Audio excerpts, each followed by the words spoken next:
Hello, friends, and welcome to another episode of Reality Check.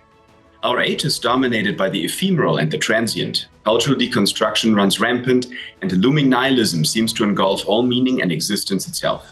Yet, the transcendence still manages to break through. Here at Reality Check, we inquire how to conserve the real in a time of deconstruction. In the Western world, families are facing unprecedented challenges, with skyrocketing divorce rates, broken homes, and a generation of children growing up without stability they desperately need. The rise of individualism and the erosion of traditional values have left many families in disarray, struggling to maintain unity in an increasingly fragmented society.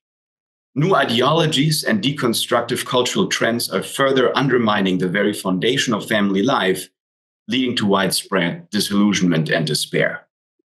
I'm very pleased today to welcome His Excellency Eduard Habsburg-Lothringen, who just published a book calling Building a Wholesome Family in a Broken World, published in October 2014.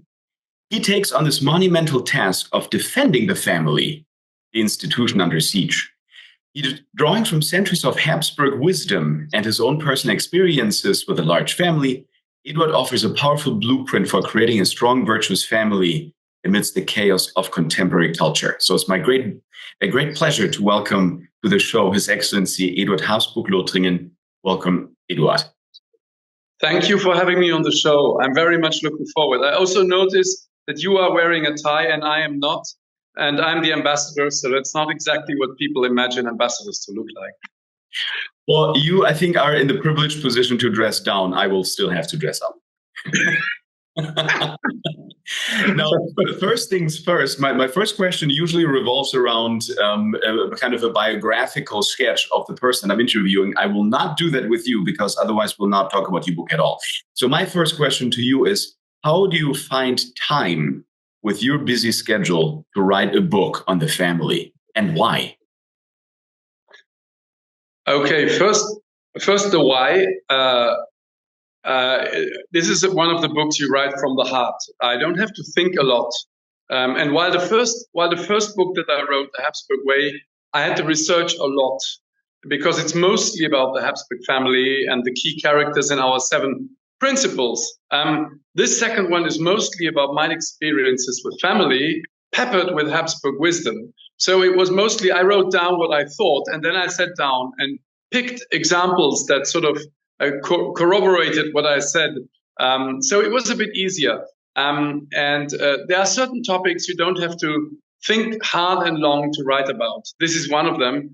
I'm married since 29 years, engaged since 30. Family is everything in my life. Right after God, it's the most important topic. And I am regularly speaking about topics of family and faith. So I'm regularly talking about these topics. It's all there, and it just had to find an occasion. And after a talk I gave in America on Blessed Emperor Karl and his wonderful marriage, I was approached by 2 girls who asked me, "Where do we find a husband as good as Blessed Karl? We are looking for someone like that. We haven't found him so far." So I thought, why don't I write a book about the topic, how to find a good spouse, how to found a family, which values to pass on, and how many children to have. Spoiler, many. But that's how it came about. And then, of course, wonderful Sophia Press wanted to have another book by me. So I said, why don't I write about this? That's fantastic. So you've been in marriage. Oh, I haven't answered your question. Your first question is, how do you find the time? In between, large parts of that book have been written on my phone while traveling from A to B.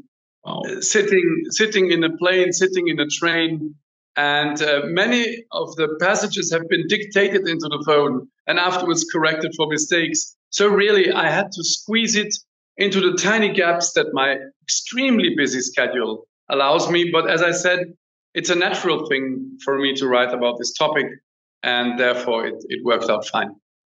This actually reminds me of Gottfried Wilhelm Leibniz, who used his long travel periods. And I mean, he went, by carriage from Germany to Italy and other places to write letters. And that's how he managed to write, tens of thousands of letters. Because, as you said, he, managed to use the time in between. So well done. Yeah. One thing that you left out, how many children do you have? I have 6 children and I've got 1 grandchild. So I'm a grandfather. You're addressing a grandfather. So I would expect some respect from your side. Also, when I speak to people in Europe and say I have 6 children, they are. If I speak to people in the States, they're usually slightly. They have a certain pity in their eyes, and they said, "Well, God perhaps wasn't that generous with you." And because I meet families with 7, 8, 9, 10 children in Catholic circles in the States, and not rich ambassador families, so to speak, but families who have to struggle to make ends meet and still decide to have 6, 7, 8, 9 children. And that got me thinking a lot, because here in Europe, we are not used to ever meeting families with many children. I've got one very famous example is the spokesman of Cardinal Christoph Schönborn, Michael Prüller. They had, I think, 8 children or 9, I'm not sure. And I remember he gave an interview once to a newspaper. And he said, if you decide to go to the cinema with all of your children, plus you buy popcorn and drinks, for that price, you could make a nice weekend somewhere with a plane flight and a hotel in the Mediterranean. So he says, you have to make decisions if you decide to go for a big family. And all these elements entered into my book. That's really beautiful. Yes, from my own experience in Oxford, there's a couple of larger families as well, and not all of them are very financially well endowed, so they also often struggle. But none of them really makes the impression of being depressed or down, but quite the opposite. In fact, it really does seem that the children are the greatest gift that they have. So.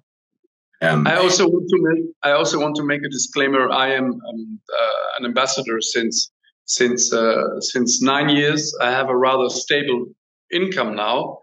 Before that, I worked for the church and I was a scriptwriter. So my children arrived when I didn't have any financial security, and it was the best decision I ever made. It is the greatest adventure that you can have. It's the greatest joy. It's the greatest love you can experience. Nothing ever gets close to this. And 90% of the population, at least in Europe, deliberately cut themselves off from this source of joy and of greatness and of adventure because they've been told that it's not reasonable and that it stops you from being free and all these things. I have a question for you. So Jordan Peterson, in some of his interviews, makes this point that we always have to discern between something a good for the now and a good for the future, and kind of this idea of investing into a future self, right? Making decisions that are sustainable on a longer period of time. So, also sustainable for a future. And if you go out, clubbing and you do your cocaine on a Saturday night, that may be really great an investment for the now because it's a lot of fun and gives you a lot of pleasure. But ultimately, that is not a sustainable lifestyle. And in fact, if you were to do that every day, not just would you lose the pleasure in it, but it would actually be harmful to you, and it would effectively destroy your life, on a physical and psychological level. So my question is, would you say that children are exactly that, investing into a future self? And what is your experience with 6 children in this regard?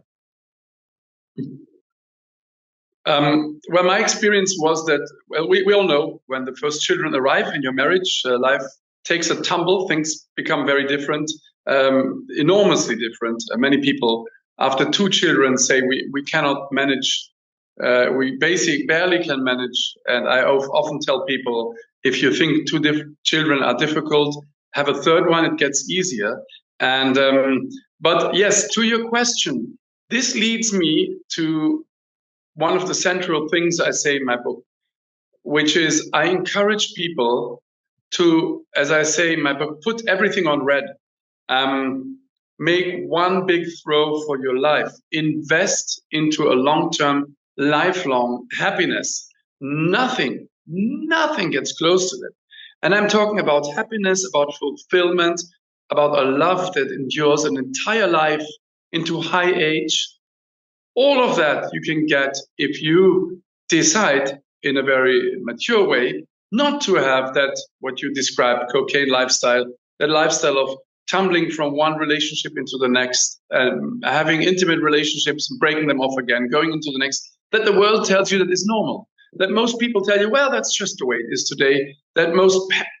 I get so angry with parents who encourage their children to have a wild lifestyle with one affair after the other because they're young and they have to have fun and all of that. You are destroying the long-term gain very quickly. You're using up your credits. And my encouragement in my new book is go for the big one. Go for lifelong happiness. Go for lifelong happiness and fulfilled and loved relationship. But one very important ingredient is children. And Jan, I have to tell you, I also get irritated, but that's me. And I'm sure many people in Europe are going to get angry about that. I get also in the Catholic world, I get irritated when people say, well, we're married now, but we won't have children for a while because we want to enjoy each other's presence. We want to be together. And we want to also, it's reasonable because you need to earn a lot of money, both of you, before you can even afford children. And therefore, no children for the first 2, 3, 5, 6, 7 years. And then at some point, when we can really afford it, then let's have children. And it's just the wrong attitude. If you are married to someone and you are intimately tied to that person, it should be open for life from the beginning. Also, you are missing out on the greatest thing in the world. You are missing and also many people after many years of marriage suddenly decide to begin to have children, and then they realize they can't. They realize it's not that easy. They realize, well, if you're Catholics, of course, you shouldn't use artificial contraception, but many people do anyway, and go for chemical means and all of that. And then they will find out that their body needs a long time to get ready for having children. All of that, and also your age. Many people then are in an age where it's very difficult to have children. So just from a purely pragmatical point of view, go for children immediately when you get married. Immediately, because they don't drag your life down. They elevate it. Everything becomes more meaningful if you have children. Your relation, I always say, it's the greatest gift you can make each other as a couple, to the children, and to the world and society, is to go for children and to go for many children. That is beautifully said. I can barely add something on, but maybe something from personal experience is also that the children bring out a whole new side in oneself. Yes. Maybe like a more youthful and energetic side, even though they drain a lot of energy. I'm not gonna lie about that, but they also give a lot of energy. But what I was actually adding on to what you said is, especially people who have children late, they forget. They may have all of the financial resources, but they are getting more tired. And what a sad moment it is to be at the playground and to want to go on, some slide or, I don't know, do some climbing or whatever. And you just realize your body's getting told to do that, right? And that's a train that then has passed. And many people don't talk about and don't realize this because, they have this ideal of, well, everything needs to be in place. But also that's an illusion. Everything will not be in place, no matter when. You're never ready for children, as one of my good friends said. You're never ready. So it doesn't matter if you think you're ready, you're not ready. No. And it's exactly like when you need to make the step to get engaged and to ask the question. You never have enough information to be sure that it's the right thing. Even at the moment of your wedding, you don't have enough information to promise to be faithful in good times and in bad times until death does part. You never have enough information. This is the part where your faith will tell you. Both of us, we drop into the hands of God. You can't plan your life that way. It doesn't work. So it only works with faith. And what you said before is, of course, it's tough. The first months and years are draining. You have to change your life. you are very often tired. And my mother always used to say, having a child um, um, beats the last shreds of egotism out of you. It's a very tough thing to say. But that's why I make the point in my book that before you get engaged, before you tie the knot, you have to have a few very, very serious conversations, because getting married is not just we are singles, we live together anyway, we live in the same house, we have a life like a married couple, but we haven't gotten married so far. And then we have this nice celebration in white. And then we decide to have children, but they have to fit into our student lifestyle that we still have. And that's how most people think, because they just tumble into having children. If you get married, I say as a Catholic, because I make a strong plaidoyer for being a Catholic and marrying a Catholic, because I believe the Catholic Church gives you the tools and the graces to survive a married life. So that's my take on it. But before you get married, you should be very clear, both of you. Are we ready for the investments, the sacrifices, and the great steps that having a large family, and you want a large family, entails? Are we ready for this? Are we ready to put comfort aside, to put cool apartments downtown aside, perhaps? If you want to have 6 or 7 children, you won't be able to live in a cool apartment downtown in New York or in London. You won't be accepted. You are lucky enough to have a super rich job, and you probably won't if you have 6 or 7 or 8 children, because that's just not the path to wealth. It is, however, the path to lifelong happiness, to the greatest kind of happiness you can imagine, to the greatest kind of love, to the greatest network of friendship that exists in the world. I can tell now, looking back, our children are between 15 and 28.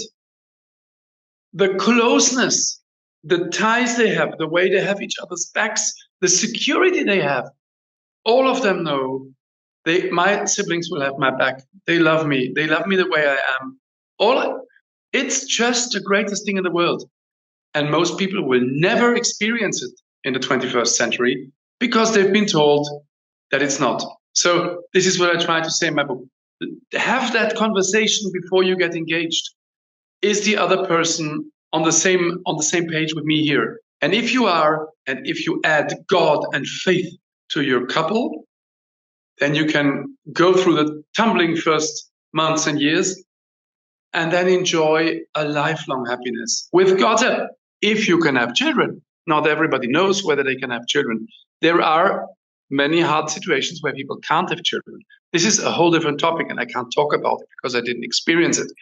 But I'm saying most people, praise be God, are able to have children. And so many people just keep that gift from themselves because they're being told by society, unfortunately also by Catholic pastors, oh, take it slow, be reasonable. There's so many people out there who says, well, every couple have to decide for themselves. And what is a good number of children? We've been told that. And therefore, if you want to have 6 children or 7, that's your private entertainment. Like, you go for it. I mean, it's crazy, but go for it. We'll have 2, and that's generous. And because, it's not easy now. I know all these arguments. I'm just saying you have no clue what you are missing on. And you can't go back afterwards and have more children. It's just, yes, sorry. That's the reason why I wrote this book. It's such a strong call to go for the big one.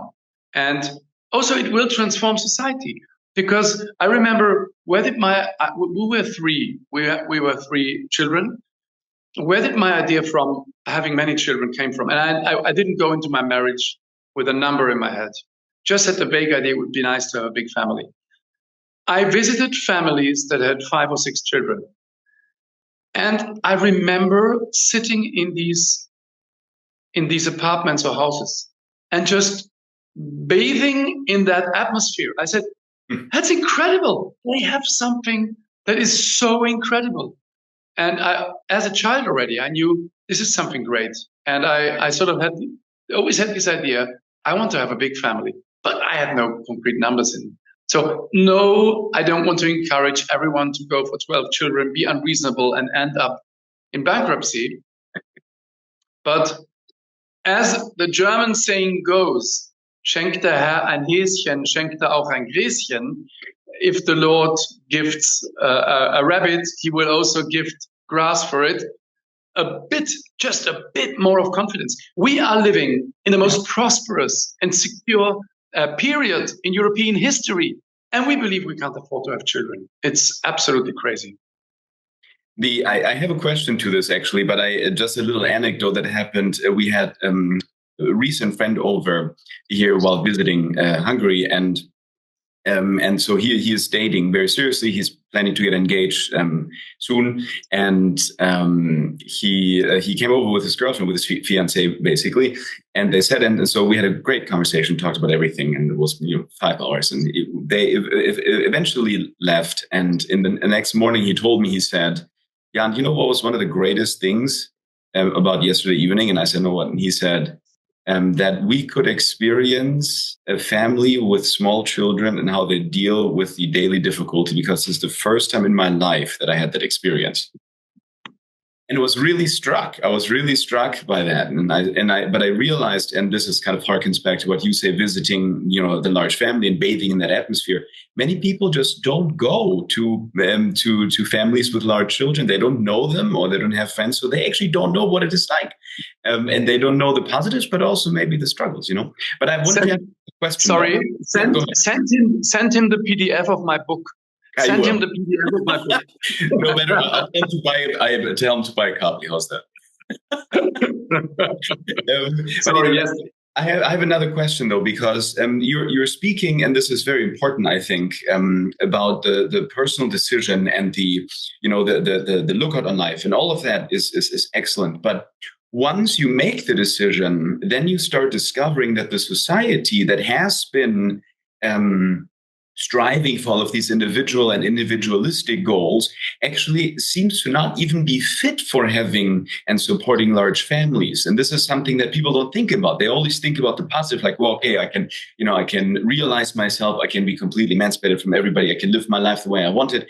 That's really great. But all of the repercussions in that and the societal form that is created by that is actually doing precisely that, supporting the individual and the individualistic kind of lifestyle. Do you see that? Do you see the society and the lifestyle in general, the political lifestyle and the political atmosphere, as detrimental to large families, at least where you have lived, maybe in Germany, in Vienna, in Italy, and in Hungary? What's your take? Well, first of all, and totally independent of the state and the society we live in, the devil hates large families. So if you go into a marriage deciding to have many children and raise them in your faith, you must be ready for attacks, aggressions, and hatred, just independently of the current society you're living in, the country you're living in, because the devil hates large families. That's the first thing. The second thing is, indeed, our society is totally built for the individual, as is our media world, as is our internet, as are all the films you're seeing, all the series you're seeing, every thought. And you just have to see when a government tries to make that differently, like Hungary, the Hungarian government, when you land in Budapest and at the airport, you have those big posters when you arrive that says Hungary, family-friendly country. There is no country in the world that has posters like that. Now the people will cynically say, oh, this is ridiculous, it's all government propaganda, but it isn't. Hungary really tries to make it possible for people to have more children by giving you support, financial, but also visible support in society. And that's the point. I always say when I give interviews about what Hungary does for families, people are very impressed by the financial support, the tax support, all of that.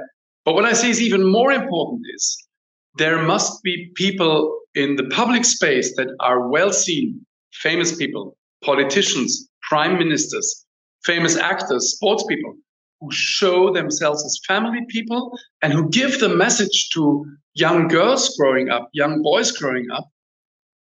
it's okay to have a big family. Not only okay, it's desirable. Because I remember when we got engaged, and my future wife told me, you cannot imagine the pressure I have among the other people in work who say it's absolutely unthinkable that I stop working when I have children, because this is the loser thing to do. And that was 30 years ago. Can you imagine how it is now? So the idea that having children is giving up the only way a woman can show her worth is in work and being successful in this aggressive man's world of work, and do this for years, earn a lot of money, then you've shown that you're worth something. If you decide either to give up working and work later and spend a few years with your children, or even totally decide to remain at home, you are the ultimate failure. You are, and you know, I regularly read old texts. I'm a more traditionally minded person, and I bought for lots of money a volume of Euripides plays 2 weeks ago. And I sat down one Saturday afternoon and I read the play, The Children of Hercules. It's one of the lesser known, fantastic, great Euripides play from 500 before Christ. And one of the daughters of Hercules decides to let herself be sacrificed so the city can be saved, because there is an oracle that one has to be sacrificed. And when she goes to be killed, she says, the only thing I am sad about is that I won't get married and have children. And this is something women knew, not because they were oppressed, because they were one with the reality. They knew 400 before Christ. I believe they knew 3000 before Christ, and they knew up until the 1960s that it was the greatest thing in the world that you could experience as a woman is to have a family and to have children. Then suddenly something happened. And now we are in a world where this is considered the most utter form of being a loser. What has happened? We're being told man is different now. The world is different. So what exactly changed? If I'm able to read Seneca's letters that was written down 2000 years ago and understand him, if I'm able to read Homer, who wrote 2600 years ago, and understand every emotion in that means man hasn't changed. Not at all. And then we're being told, no, something happened at the beginning of the 60s, and now everything's different. Humankind has been elevated to a higher level of knowledge and perception. Now everything's different. Everything that was true for the last 10,000 years is suddenly not true anymore. Sorry, mates. No, I don't buy it. I don't buy it. Yes, very good point. And that's, well, ultimately, that's, this is what I try to tackle also in these interviews, kind of showing that modernity in a certain way is really full of illusions. Maybe in itself, it's not an illusion. As an era, as an epoch, it may not be an illusion. And, Taylor talks about the secular age, our age being a secular age, but many of the ideals are really just illusions. And I mean, you alluded to some of them already, saying that, well, the woman is being told the only way that she can show her worth is by working in this competitive environment that is effectively masculine, right?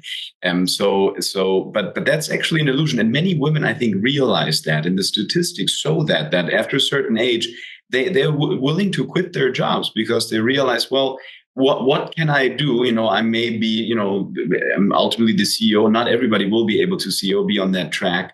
So, okay, I will do this for the next 30 years. And I just don't want to do this. I want to do something more valuable, more meaningful, right?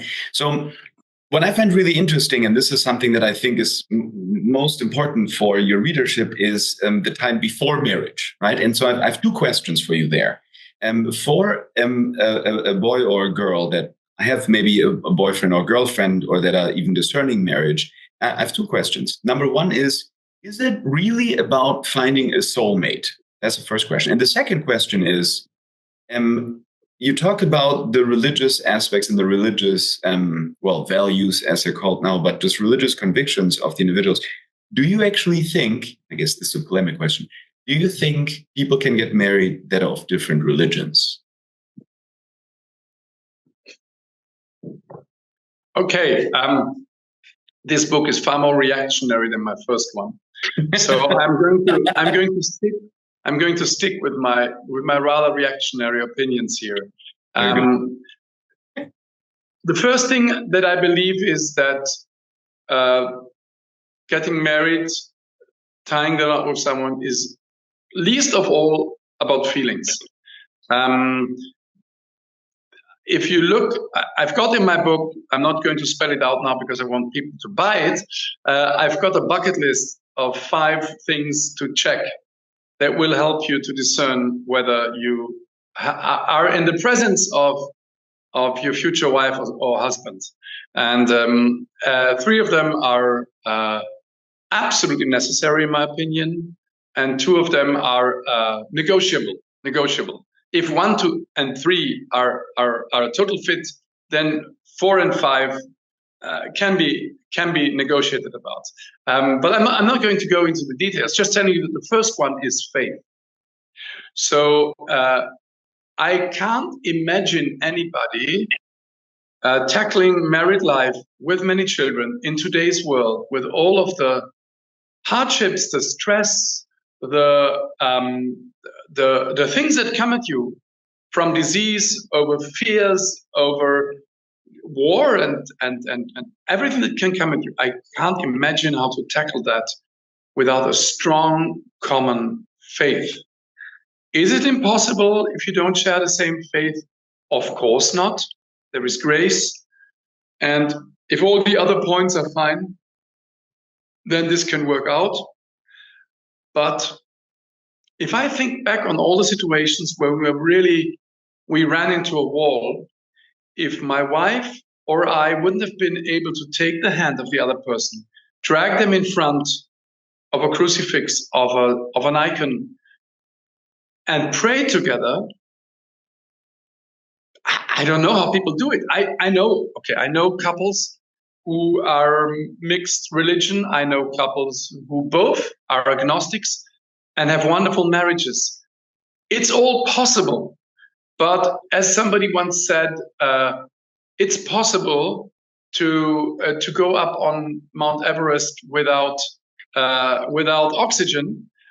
It's not very probable that you're able, but it's possible. There are examples. I'm overdoing this. It's just a bit polemic. But what I'm saying is, why would you make this complicated? It is complicated enough already to be a man and a woman in a relationship for decades. What you call being in love, this is, my mother always used to say, being in love sometimes depends on the amount of coffee you had. These are things that are changing. You have to struggle with so many differences already. Different biography, different hurts, different interests, different outlook, very often different characters, because you're usually attracted to someone who is different from you. All of that is different. Do you really want to add different religion to that mix? So if the person you're discerning with is of a different religion, try to think seriously about whether that person can make the step into the Catholic faith. Sorry, I'm just saying it the way it is. You want to have the fullness of the sacrament from the beginning. You want to have a soulmate. But again, many of my friends live this differently. Who am I to judge? I'm just saying from my experience, I would have no clue how to do it if my wife wouldn't be able to pray with me when things get tough. And therefore, the answer to your second question is, most definitely, I encourage you to have the same faith. And not only to have the same faith, you shouldn't marry a Taufschein Catholic, someone who's baptized Catholic, or someone who went to a Catholic school, as they usually say in America now. I went to Catholic school, and my opinion is, but you should marry someone for whom faith is the center of his or her life. That's the best chance. Soulmate, yes. I think you become a soulmate. You're not a soulmate from the outset. Don't expect perfection in soulmatedom before you're married for years, I think. And beauty and love grows with knowledge and years. So I think we've got many things backwards in our society. And all of that I'm trying to put into that book. That is beautiful. Well, judging from the first book and also the legibility of it, and also the legibility of this one, I mean, it's one of those books where you start reading a page and then you kind of catch yourself 5 pages later and say, like, wait a second, I just read 5 pages of this book. So I'm sure that it seems to be a fully packed wisdom manual. I have a last question for you, just because you mentioned that you're a grandparent. So what would you say, and maybe you have an anecdote about this, what is the most important role of a grandparent in a child's life? Well, I personally can say that my maternal grandfather, I didn't meet my paternal grandfather. My maternal grandfather was the man who brought me to love the church and the popes. And he did so by always having walks after lunch, when nobody wanted to walk along because most kids don't like walks. And I didn't like walks either, but I knew it was a chance to be with him. So when he got up after lunch and said, I'm going on a walk, does someone want to come along? Out of the 26 cousins that were around, 25, there was always silence. And I always said, yes, gladly. And on these walks, I mean, my parents taught me faith, but my grandfather taught me the love for the church, for church history, for the popes, and gave me the great lines. So that was, for me, that was what my grandfather did for me. I want to share a very beautiful anecdote that is in my book and that hasn't been published so far in books about the Habsburgs. Most people see Emperor Franz Joseph, the old one with a white beard, as a very dry, very bureaucratically upright, and also severe old man that governed the Austro-Hungarian monarchy with punctuality and order very strongly. He worked like a clockwork, and in the evening when he went to bed, he already told when he wanted to be waked and began working in the morning. A very different experience of him comes from my grandfather, whom I never met because he died before I was born. But he left written remembrances of his life that we just discovered a few years ago. And my parents gave me a passage from those where he speaks not about his grandfather, but about his great-grandfather, Emperor Francis Joseph. Because Emperor Francis Joseph's daughter got married to a prince of Bavaria, and his granddaughter got married to a Habsburg from the Hungarian branch. No incest, very, very distant relations. And their child was my grandfather.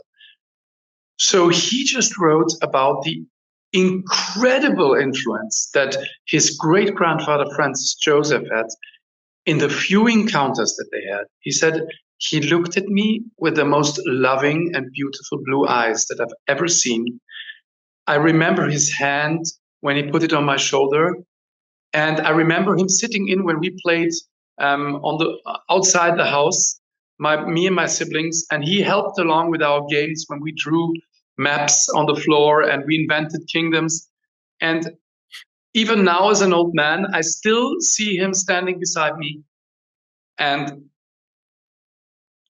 he didn't meet often with him, but he gave him an idea of fathertum and grandfathertum by these few encounters. So what I'm saying is you don't have to be a super grandfather in order to do your job. But you should be present in your grandchildren's life. And as much as possible, your grandchildren should have a chance to get to know their grandparents. For me, it changed everything.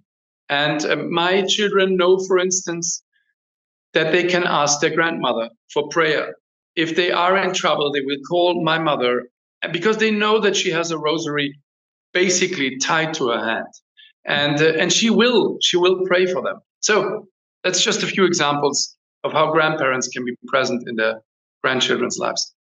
Beautiful. Well, thank you for sharing that. I think you gave us one of the most enticing testimonies for family life that was really on fire. So I think all of us now can go home and put it to practice, yours wisdom, and potentially buy your book to get one or the other pointers. So we'll put the link for the book down in the description. It's coming out very soon.